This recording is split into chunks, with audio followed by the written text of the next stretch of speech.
What do we know? We know now we live in an ever-expanding universe. We know that there are billions of stars and planets literally out there, and the universe is getting bigger.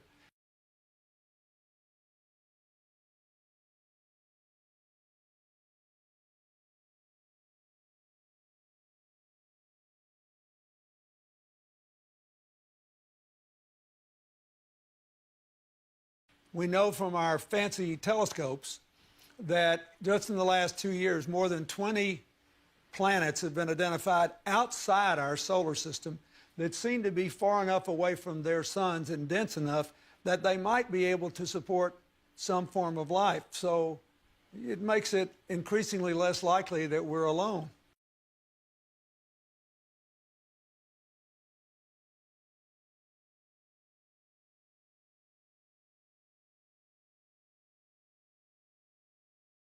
If we were visited someday, I wouldn't be surprised. I just hope that it's not like Independence Day.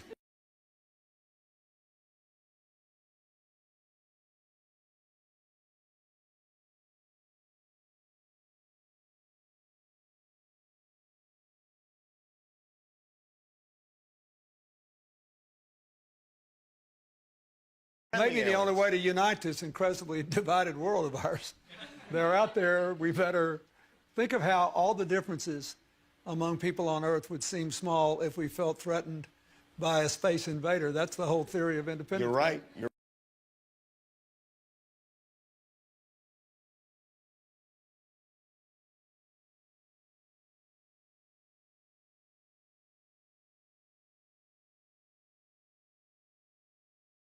Everybody gets together and makes nice and, you know.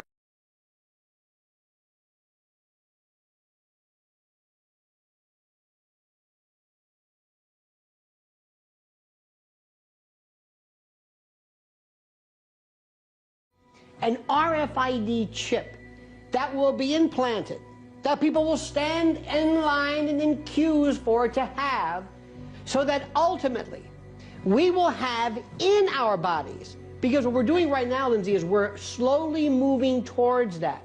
We went from the desktop to the laptop to the phone to the watch, and now we're having little tattoos, little biometrics, all of them leading to the ultimate goal, and that is an RFID, a radio frequency identification or similar chip, to be placed subcutaneously. And that chip, Lindsay, will have everything about you there is. Your bank account, your GPS location, and you will do it. You will get one, because after all, it will also have the siren call of medical information. And then one day, God forbid, not you, one day when people are found guilty of, let's say, crimes, they're not going to be put into the Hoosgow, the pokey. No, their chip is going to be turned off and poof, they don't exist anymore. That's where all of this is going.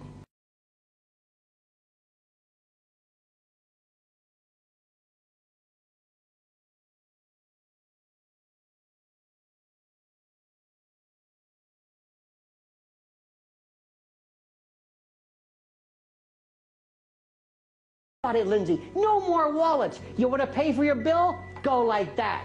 Because there's the chip. Just go like that. We'll do these little hand waves. This will be everything. And then, as I said, the moment you transgress and that chip is turned off, you don't exist anymore. People won't be able to see you on their GPS devices, even though you're looking right at them. They're saying, I'm sorry, Lindsay, this isn't registering. Because without this, without my ability to pick up the metrics, the biometrics, the electronic metrics of you, you don't exist.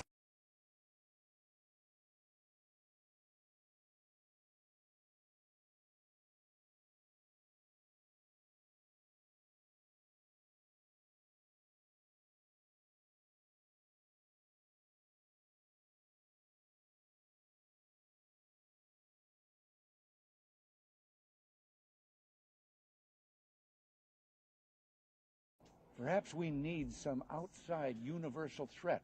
I occasionally think how quickly our differences worldwide would vanish if we were facing an alien threat from outside this world. And yet, I ask you, is not an alien force already among us? What could be more alien to the universal aspirations of our peoples than war and the threat of war?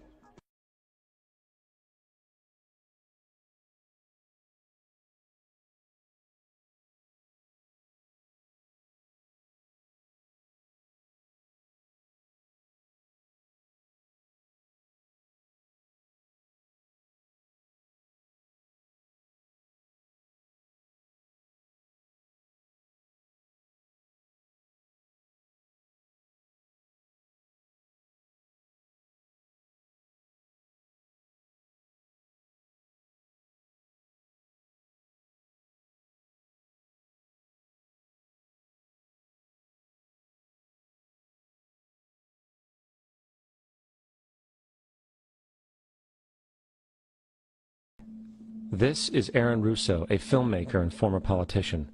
To his left is Nicholas Rockefeller of the infamous Rockefeller banking and business dynasty. After maintaining a close friendship with Nicholas Rockefeller, Aaron eventually ended the relationship, appalled by what he had learned about the Rockefellers and their ambitions.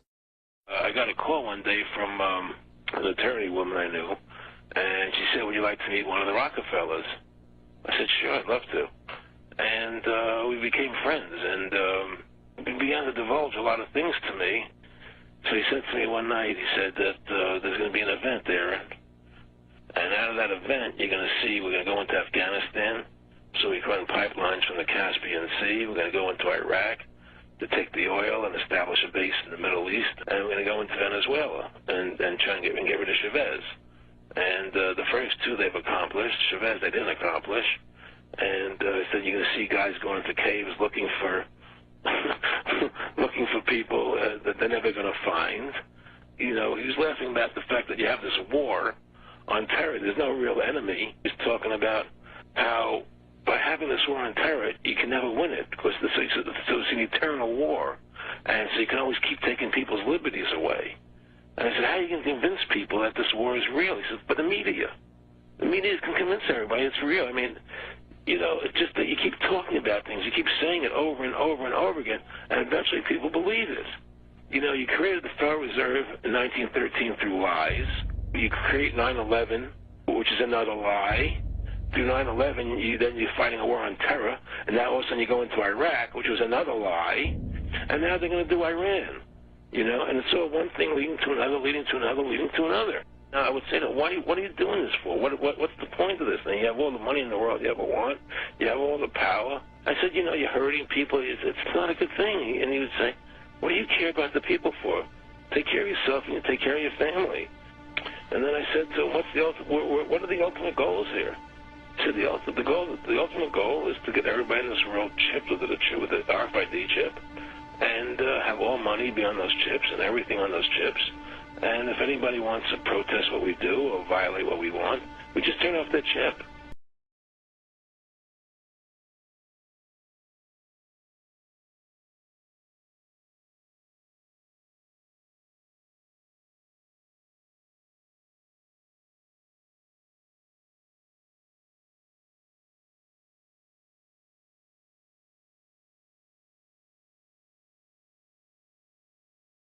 You got people slashing off their rides to look like a woman, enhancing their breasts, getting their face chopped off to look like a certain way. A chip is going to be nothing. These people are going to be willingly accepted. A majority of these people are going to be willingly accepted. Right? Get the judgment on it.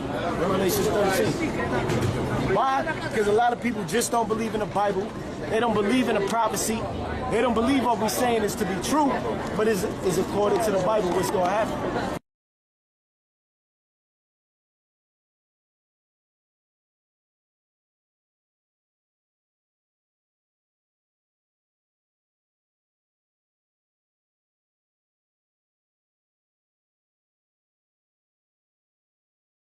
You got a lot of guys that come up against and say, oh, this chip is not the mark of the beast, that's not what it is.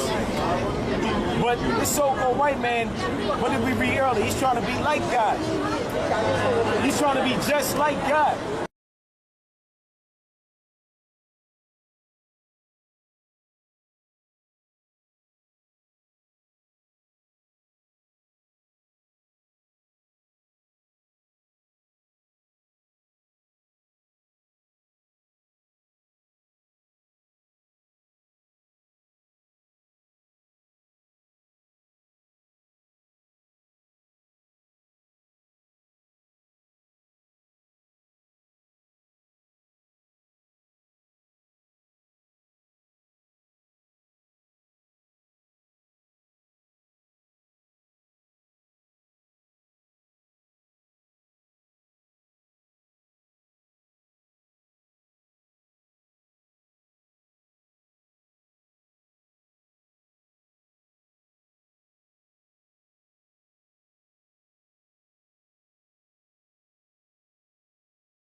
microchip technology now makes it possible for the emergency room staff to find out about your medical history at the touch of a computer key. At some point, we're all going to have RFIDs. It might be even in our fingers, where they require it with everything on it. Instead of carrying credit cards or money, we will probably be implanted with chips. And now RFID microchips like this are being injected into humans. I'm sorry, sir, did you just say you would get one implanted in your arm? Absolutely, without a doubt.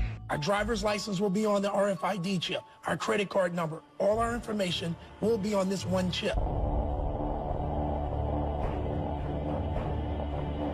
The chip is encased in unbreakable glass and is about the size of a grain of rice. The procedure is done with anesthesia and is relatively pain-free. It felt pretty scary, but at the same time it felt very modern, very 2015. Everyone will have a unique 12-digit identity number. If hospitals purchase this detection equipment, the system will most likely start to include more and more people in those communities who will want the chips. Wow. Interesting stuff. Everybody could have one of those one day. Does Google now know everything I do and everywhere I go? Because, let's face it, we like you guys, but you're from Google. It may be true that 10 to 20-year-olds don't want to wear a watch on their wrist, but you can be sure that they'll be far more interested in wearing an electronic tattoo, if only to piss off their parents.